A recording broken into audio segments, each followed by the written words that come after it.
We are coming live from Doola HQ here in New York City. Another week, another live. And today's topic is, well, I was going to say one of my favorite topics, but I love every topic. We're talking about building a brand, which I think in this day and age, especially the age of AI, brand is more important than ever.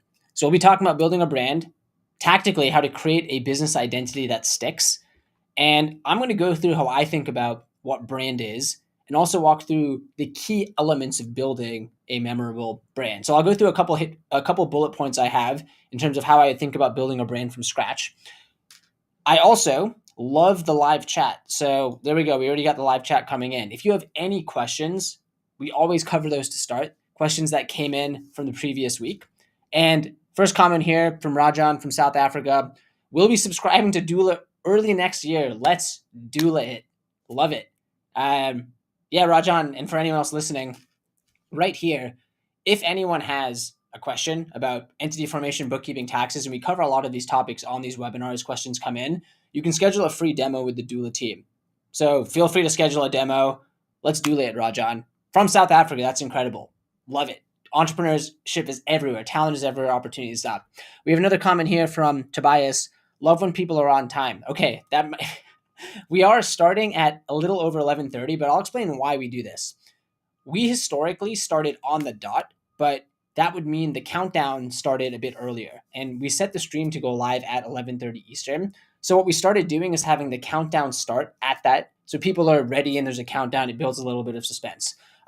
Maybe the feedback here, Tobias, which I appreciate, is we should start at 11:25 a.m. with a countdown. So it starts at 11:30 on the dot. It's actually not a bad idea. Thank you for the feedback, or as I like to say, feed forward, because you can apply it going forward. Okay, so as we go, if there are any questions from folks, please drop them into the chat. We'll pull them on the screen. We'll cover them live. Let's jump in, though. Very first thing that I want to talk about today, and again, please drop into the chat if there are questions. Let's go through the key elements of a memorable brand. So the very first thing is, I think the most important exercise before you get into what's my brand's color palette, or I don't know, should we do a partnership with this brand because they're aligned with our brand? You need to define your company's or your brand's mission and values. And here's the way I think about it. Mission is your purpose. It's your why you exist. And I'll try to use Doola as an example here. Doola exists to democratize access to American entrepreneurship. The entire business is based on the premise that talent is everywhere, but opportunity is not. And an LLC, a US business, is a vehicle to doing that. That's not the ultimate job to be done. The ultimate goal is you want financial freedom, or you want to build a business or have an impact or make money. And the LLC gets you the EIN, which gets you the bank account, which gets you revenue ready, which gets you to the payment processors, which is where you can then get paid. That's what a business is. And then behind that, you have to wrap it with bookkeeping and taxes to make sure your business stays compliant. So our purpose isn't bookkeeping or tax. Our purpose is democratizing access to that, because talent truly is everywhere, but the know-how and information shouldn't stop you from forming. Now, the values. Those are your internal company's guiding principles. A doula, that means being a doer, being detailed, and being doula obsessed. You need to have your core values. That's that North Star internally. So with that, knowing that will actually really help you understand the ethos of the brand. Everything from the aesthetic to the way your brand talks verbally. So from there, you can, I think, then move into the second step, which I would say is around visual identity, logos, colors, typography. And I think the important thing here is being consistent. And this is something we didn't do the best job of from the start, but if you have consistent tone in terms of how you talk on social, in emails, if your visual identity is the same on your website, social media assets, maybe even a hoodie you have, over time, people start to see that and associate something with that. So you're building kind of this halo effect around, boom, you're seeing me on social, you're seeing me on Twitter, you're seeing the emails we get, you're seeing our website. So I'll give you an example of this at Doola. We've now consistently gotten feedback that the yellow pop or the yellow color on our site stood out. And I don't think it's just because they saw our site and saw the yellow, but that Doola yellow, that Doola gold, we even have it right here. You can see right here we have that yellow for the branding. This person probably saw the Doola logo on an ad maybe, or they were reading a blog post, or they saw a Twitter post with the icon, and they just see that yellow, and that visual identity now pops. So be consistent with the visual identity. Choose a simple and strong logo. You can see our logo. Actually, you can't see it right here if you head to our website. It's the / icon. The reason for that, the story behind that, is when you type in a website, you get the /. So the goal is it's a digital online business. Okay, number 3. I started to talk about this, but The visual identity is one piece. The next important piece is consistent brand voice and messaging. So I used to think brand is just the visual, the aesthetic, the veneer. Brand is the way you talk to customers too. It could be as simple as, do you talk in all lowercase or do you do camel case text? Is it punchy? Is it verbose? What's the style? Like there's many different writers too. Different writers have different styles. I think it's the same thing when your brand is talking. So how you speak to customers should match the brand's tone. Friendly, authoritative, playful, bold, harsh, like whatever it is, you need to pick some term there. Here's the tip I would say. LLMs are really powerful for this. So you can actually put in or just talk, hey, here are our values. This is what I'm going for in the brand. Maybe even type out some sample copy that you, as the team or founder, likes. Put it in and say, hey, can you define our brand guidelines for written copy? Then here's the cool thing. Not only can you define that, but then you can share that with the rest of the team. They can then put that into a shared project or a Gemini gem, and then anyone else can query off of that, meaning, hey, here's what I want to talk in an email. Here are our brand guidelines. Can you please make sure it fits? So it's really scalable once you do that, but you have to document it. Number 4, building emotional connections. Now, I also want to check the chat. Oh man, we got a lot. We got a lot in the chat here. So let's see. I love the chat. I want to come to the chat, then we'll come back to number 4. I wasn't bashing you. Hey, Tobias, I appreciate it. Feed forward. I still think you prompted an idea, which I think is a good one, which is rather than say we're starting at 11:30 and then start the timer after, we could potentially start earlier, or we just set the expectation. So maybe I test it out. Maybe we'll see. But yeah, I appreciate it, Tobias. Great to see you. Comment here. I've gone live too many times back in the day. Oh, why aren't you going live anymore? Live's electric. We're in the live chat here. So Tobias, go live. We got a comment here from Shrikant saying, hi. What's up, Shrikant? How's it going? Another comment here. Man, I was the first comment and got bypassed. LOL. Oh, man. It's saying here you came in 5 minutes after Rajan. So shout out to Tiralzu as well. We got another comment here. What do you think are the biggest differences between 9-figure entrepreneurs versus people at 8, 7, 6 figures, etc. from your perspective? Congrats on the milestone. Love these sessions. Thank you, Joe. Here's a line I heard recently, which I think a lot about. To go 0 to 1 takes magic. To go 1 to 10 takes hustle. To go 10 to 100 takes discipline. So let's actually map that to these numbers you said here. 6 figures, 7 figures, 8 figures, 9 figures. 0 to 1. Let's define that as going from $0 to $1 million. So you're actually going from zero. We're talking about 6 and 7 figures there.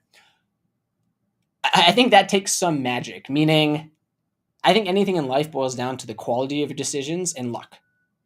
And it's those two things. And then the most successful people in companies, everyone gets luck, but the most successful companies and people get a higher return on luck. So everyone's going to get luck, but I think it's a bit silly to say, oh, they got luck. Yeah, you get luck too, but usually other people, when that luck comes, they're ready to seize and conquer. So I'd say that 0 to 1 stage is most people just stop. They don't try. It could be anything. You stop posting on YouTube before that one video, which changes everything. You stop talking to customers before that one customer that leads to the next referral. You stop pitching investors because the first 30 said no, but the 31st would have said yes, and all it takes is one. You need a market of one. So I think that's how I would define the magic stage is most people just quit too early because it's tough getting said no. You're getting punched in the face over and over again. Let's say assume you make it through that 0 to 1 phase. I think to get to the 1 million, that's typically the first sign of product market fit, meaning you've built something people need. And an analogy I've heard for this is someone's grabbing you by the shirt collar and wants to pay. To then get to 7 and 8 figures, or I guess we talked about 7, let's talk about 8. This is where I think just through hustle, you can do a lot. Now, the reason why I say just through hustle is you don't even need to have great systems. Let me use a crazy example here. Having a CRM is so important for sales because then you can have predictability, you can manage people through a pipeline. But if you just started doing more sales calls, you'll close more revenue, even if you had no CRM. And I think just through pure hustle, that 1 to 10 journey, it's going to be kind of messy, but you can get there. Now, obviously, I do think you don't rise to the level of your goals, you fall to the level of your systems. The better systems you have, it'll set you up for the next stage. But I'd be lying if I said we had perfect systems and you just do hustle. By doing more, you can get there. Then 10 to 100. If you are at 10, if you're at 8 figures, to get to 9, this is what I've heard. We're not at 9 figures. It's discipline. And the reason why I say it's discipline is because I actually think entrepreneurship is climbing mountains with false summits over and over again. Because when you start that 0 to 1, you're like, oh, here's the summit. I'm going up this mountain. This seems impossible. Oh, I got there. But you know what happens when you get to that first mountain? One, you realize, wait, from down here, I couldn't see these other summits. So you get to that and you realize it's a false summit because it's a local maximum, not a global maximum. And you're on this next summit and you're looking and saying, holy crap, there's 4 other peaks. Okay, this is the peak we're going to go down. So you start hiking. And then you reach that next summit, which is, let's call it reaching 8 figures. And then you realize, holy crap, I thought that was the global maximum. It's the local. There's even more summits. But here's the other trap is as you get to more summits, you realize more summits exist. And the discipline, and this is what I've heard from founders at much bigger stages, is turning off or saying no to the shiny objects and focusing on the one thing that matters. So that's what I would say. I think that's the biggest difference. I like that line. Let me know if it resonates of 0 to 1 magic, 1 to 10 hustle, 10 to 100 discipline. But even now, shiny object syndrome is real. There's so much out there. The key thing that really we're trying to do is stay laser focused on our ideal customer, their journey, and making that magical.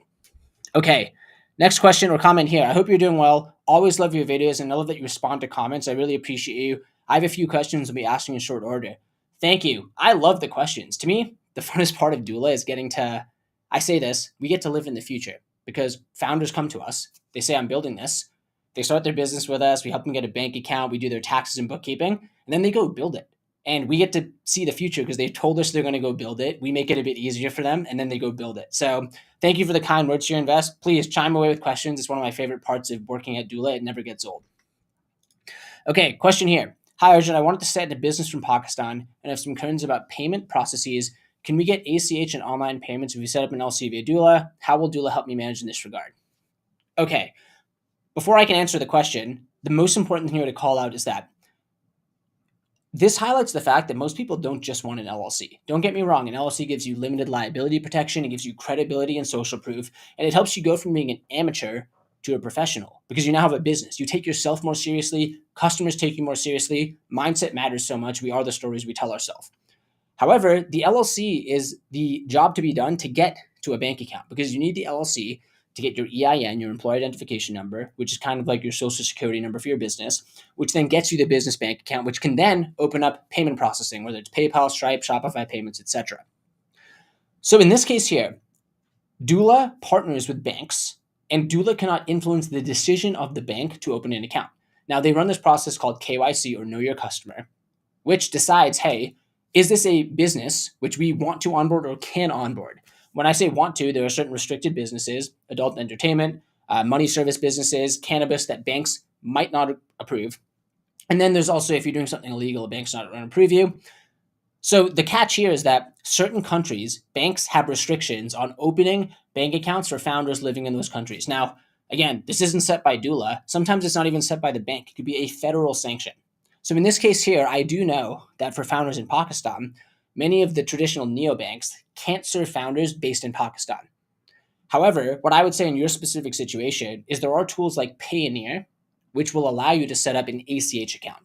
So just to be crystal clear with everyone here, doula can get you everything you need in terms of getting to the stage of applying for that account, whether it's a neobank or a Payoneer account.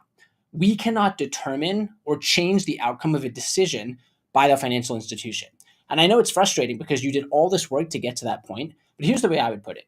If you have a compliant business, you're not on the restricted business list, and you have all your documents, the financial institution doesn't want to say no. They want your business. They're a business they want to grow. So you might be saying, hey, can doula guarantee we can do it? No, we can't. We don't want to mislead you there too. But as long as you check all these boxes, the bank still has to run KYC. There's no reason to believe they wouldn't accept you.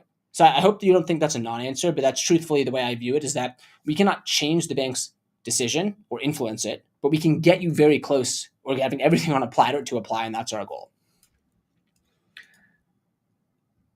And by the way, for anyone else who has questions about this, you can schedule a demo. We can walk through this full end-to-end process. It's confusing. I gave a little crash course there. We have tons of content and guides on it too. You can check out the Doula HQ channel as well. Okay. What's up? Taralzu back with a question. I'm creating an AI in a box platform. I love that. We're an AI business in a box too. I love AI business in a boxes where we integrate AI co-pilots, coaches, AI implementation specialists, upskilling in one platform. Would partnership with things like Doula be good for brand building? Okay, back to branding. Thank you. You know what? Let's actually come back to branding really quickly. I actually think of branding as it's a bundle or association of things. So when you think of Nike, what do you think of? You think of Michael Jordan dunking from the free throw line. You think of other athletes. You think of Every person who has a body is an athlete. You think of their black and white, you think of the swoosh. All of that is an association of these things that they've put out over time. So I do think partnerships for a business is a great way to build a brand, because you can then, with someone else, associate these two things together. So then when someone thinks of your brand, they're like, oh yeah, they partner with that company too. And you kind of get this brand lift or halo effect. So I think it's a fantastic idea via partnerships, but I would say you cannot defer all of your brand building just to partnerships. The final 2 points I'll run through when it comes to brand are, we talked about how to have consistent brand voice and messaging. You have to build emotional connections too. The best brands, they create an emotional reaction, whether it's Nike or Harley Davidson or Apple. You have some emotional reaction there. And then last thing is the authenticity and transparency. I do think that the best brands, they lean into what they do and they do it. And yes, it might agitate some people, but they are consistent with that. What I would say in terms of authenticity, I think we all love brands that have stories. So I think telling stories doesn't have to be your story. It could be a customer story, is incredibly powerful. So fantastic question here. I do think you can build brand via partnerships, but I would not skip the step of defining your values, your mission, then defining your guidelines, the consistency of the visual, consistency of the brand messaging, and then making sure you're telling stories and being authentic. Okay, we got a hi from Mesbah. Hi, what's up, Mesbah? We got a question here. Use this prompt in your ChatGPT custom instructions. Oh, what was the prompt? I love prompts. Please send the prompt here, Mesbah. We'll come back to that. Please drop it in. Another question is, I'm setting up a business. This is from Nauman Aslam 8271. And another question is setting up a business and it's in progress. So if I registered my LLC in January 2026, do I have to file any tax returns for 2025? Great question. Okay. If you start your LLC in January of 2026, that means you did not start a business in 2025. You do not then have a state or federal filing for 2025. The first filing you would do on the federal level would be the following year in the spring of 2027. Now let's assume, I'm going to assume in this case you were a non-US single member LLC. Your deadline is going to be in April, and your filing will be Form 5472 with a pro forma 11 form. Hold on, let me actually just pull this up. I'm going to send a link here.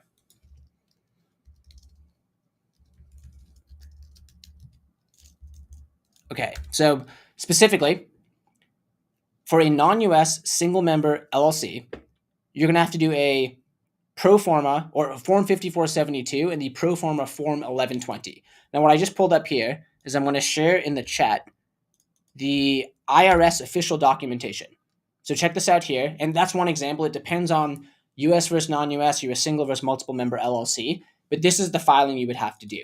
And this would be done in 2027 for the year of 2026. So that can be a bit confusing, but great question here. Think of it as the calendar year you form in.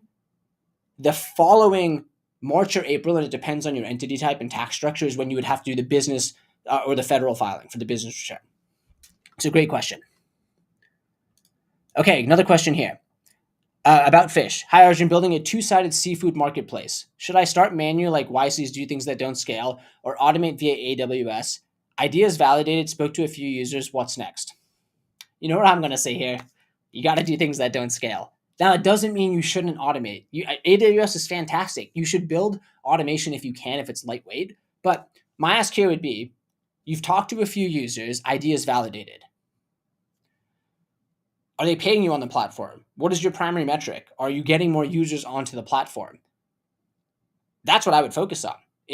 So if it's a marketplace, and you might have to tell me more of what a seafood marketplace is, there's two sides to any marketplace. There's the supply and the demand. Let's say, I'm going to do this on the fly. Like, let's say this marketplace is people come and they sell their seafood or fish. Like there's tuna, there's salmon, etc. So then that's the supply. The demand would be people coming to look and buy the seafood. Which side of the marketplace is harder? My hunch would be it's going to be harder to get the people or demand coming to the platform. I might be wrong there, but it might be harder. Maybe there's lots of demand, but you need to go out and tell the tuna factory and tell the salmon factory, hey, come list your product here too. So I would just focus on building the marketplace, and then you might have to sometimes bootstrap the initial demand. So there's a really famous story of this where Reddit, when they were starting, they used to comment themselves on posts. They created the demand. Airbnb, I believe, actually used to post on Craigslist, and they actually maybe put some of the inventory up there too. So there's ways you can bootstrap or hack the marketplace or seeded to start. But that's what I would say there. What's next is build the two sides, especially if it is a marketplace. And I would ask you, which is the harder thing to do? The demand, people coming to buy the seafood, or the supply, people selling the seafood? Question here from SimTJN. 0 to 1 is critical. How do you reinforce brand credibility so the prospects trust you better to move on? This is such a good question. When we were starting, so many questions came in from people saying, are you a spam? Are you a scam? And let me tell you this story here too. One customer, I was on a call with them and I asked them, hey, why did you decide to use Doola? Did you ever think we were a scam? And they said, I thought you were a scam. And here's why they thought we were a scam. My Twitter profile picture was different than LinkedIn. And then on the call, I think I got a haircut at the time, so I looked different. So she said, yeah, I was doing all this cross-referencing. And I was like, this guy's not real. He has different pictures in every profile. So I went and changed them. Now on social, everything's consistent. But when you're starting, you don't have the social proof. You don't have the brand authority. You don't have all these other things. So here's what I think you have to do when you start. You have yourself. I did a video on doing things that don't scale. What we did when starting is I would literally give customers my personal phone number, my WhatsApp, and say, hey, you have a question, message me.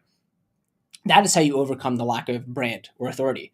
You just do things that don't scale. Name a bigger company that does that. They don't. That's how you win. You provide that personal touch and that killer offer, which again doesn't mean reducing the price of your offer. Don't devalue yourself, but you can win based on other things. Then here's what I would say. You do things that don't scale. You get the customer. You wow them. If they had a great experience, they should want to support you, and you can ask very nicely, hey, can I record an interview with you to help share your story? Who doesn't want their story shared? Then you take that interview, and there you go. You got your first case study. You pop that on your website. Then you know what you do again? You give your phone number to another person. You onboard them. You wow them. Do it again. And we started with 3 testimonials on our website, which came from that process. White glove onboarding, in the WhatsApp messages with them, delivering the value, doing the case study with them to promote their business. Boom, that's how you have case studies. So that's how I would hack or get to those first couple of case studies. But there is no hack. It's just doing things that don't scale at the earliest stage. So fantastic question there. Question here from G8RV Metal. Hey bro, what is your POV on private label e-commerce? I want to ask a clarification. I believe this is related to Amazon. So I actually want to clarify there first, because Amazon is a whole world. There's arbitrage models, there's reseller models, private label, I believe. So I'm going to ask to clarify there if this is Amazon or a different business line before I comment there. Overall, what I would say, here's my understanding of this, is private label being you are creating your own brand versus reselling an existing brand. If that's the case, I think like anything in life, it's going to be harder because you're building the brand from scratch, but I think long-term it has more durability. Now, the con of that is if you're reselling an existing brand, let's say you're, buying Nike at wholesale outlets and selling it on Amazon through a pure reseller model, you don't have to build the brand. The Nike brand is built. You're just buying low, selling high. Now, the margins are going to be lower though, but if you build your own brand, you can charge a higher margin in price. It's your brand, it's your packaging, etc. So I think it really comes down to like so many things. You have to choose what you want. Which mountain do you want to climb? Which ladder do you want to climb? What are your end goals? That'll dictate all of this. If you're looking for a way now, hey, I want to just validate I can generate money online, reseller's probably faster. If you're looking, hey, I want to build a durable business for the next 10 years, and it doesn't even have to be the next unicorn. Just, hey, I'm trying to do $500 a month or $1,000 a month or $10K a month. Private label probably will be, or having your own brand, your branded business will probably be better because there's more durability there. Even if someone sells the same product, they don't have your brand.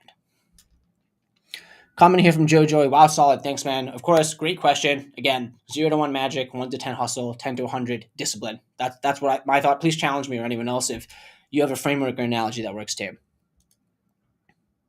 What's your take on this? I understand the need to have a co-founder who's technical. As an immigrant and a person who didn't tenure at an elite college, my network is mostly non-technical as well. I have a video I did on YouTube talking about how I got a YC interview without writing a line of code. Here's what I would say in this day and age. Even if you need a technical founding engineer or co-founder, I think the easiest way to find that person is for you to roll up your sleeves, build a no-code solution, because it does a couple things. It allows you to prototype and validate, but it makes you more impressive to this person you're chatting because they'll say, damn, they hustled. And then you know what they'll also say? If someone's using this no-code prototype, the gears in their head will be spinning saying, damn, they validated this no-code thing can work. Watch me get in there and see what I can do. So that's what I would say is there's so many no-code tools. Bubble, Zapier, Lovable, Replit, so many tools you can use, vibe coding. I would roll up your sleeves and try to build the first version yourself. That's my recommendation. Let me know what you think. Check out the video too. It talks about my journey building this no-code app, and I learned a ton from it, even though it didn't end up getting into YC with that idea. Okay, we have a ton of questions in the chat here. So, of course, Simjin. Here's what we're going to do. We're going to have to save these questions for next week, but this is fantastic. What I'm going to do is let me just look through. Okay, you know what? I want to try to hit everything, so this will be rapid fire. My email, well, a couple things. Right here, if anyone has additional questions, you can schedule a demo. My email is arjun@doola.com. Email me if you have questions. I'll try to cover. Let's just try to fly through and hit some of these final remaining ones. Funding a technical co-founder is very hard. Most technical talent just wants a job. I really commend those who chart their own course. Yeah, it's scary to do. I think the bar for starting a business has come down, but the courage to start one's higher than ever. So I agree. Indian tax resident, great. So I think this was the question around if you start in 2026 as an Indian tax resident. If you start the business in 2026, taxes would be due for that year, next Q1 or April, depending on the date, or it'd be March or April of 2027. Love what you're doing. Your business helps companies go live, and you're making content or launching and scaling businesses. Thank you for the kind words there. Indian tax resident, US and EU clients, currently using Estonian company. Not very sure about Mercury Bank for my transactions, looking for a disregarded entity. Fantastic questions. We've helped tons of founders from India in a very similar situation, so I'd recommend schedule a consult here. We're happy to help. Rajan here from South Africa. Have a Wise account for my US clients. Documents to open account was a lot. Wise works too. Another great solution. Thanks for flagging. If a beta user told me stuff to improve in the product, how do I separate good feedback from bad? Which feedback should I actually go ahead and iterate on, which not? Really good. You know what I'd say?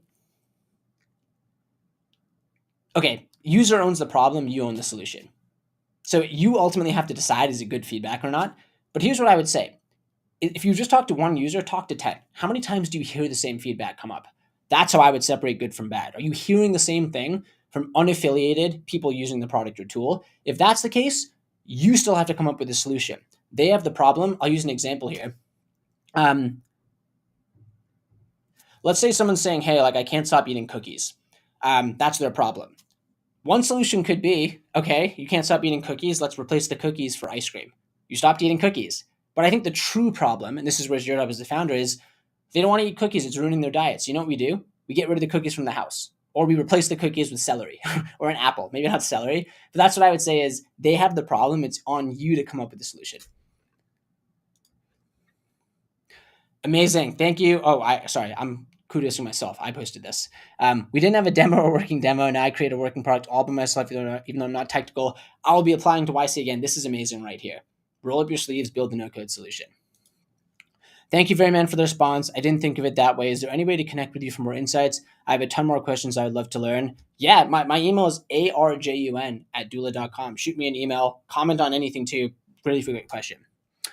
Does Doola also provide tax advisory for non-US LLC disregard? I'm currently running 2. Yes, we do. We support founders globally. Schedule that demo or just head to us online. We're happy to support that. Does Doola handle tax returns for businesses/startups as well? Yes, we do. We handle business filings and bookkeeping. Business in a box, that's the goal. If you have any other questions, schedule right there. Does Doola also provide tax advisory for non-US? Whoop, I just did that. Thank you for your take. Absolutely fantastic question. And then the last one here. Thanks for answering my many questions, but many of the businesses setting for products in the US, I hope you guys should have some solution for me as I wanted to go with Doola for my LLC and EIN. Great question. What I would recommend here is check out Payoneer. That's my recommendation. And you can email me or let me know if that did work or didn't work. We're also trying to set up something more integrated with Payoneer. I'll just leave it there. So with that, thank you all. Fantastic questions. We'll see everyone next Wednesday. Have a fantastic week, and let's do it.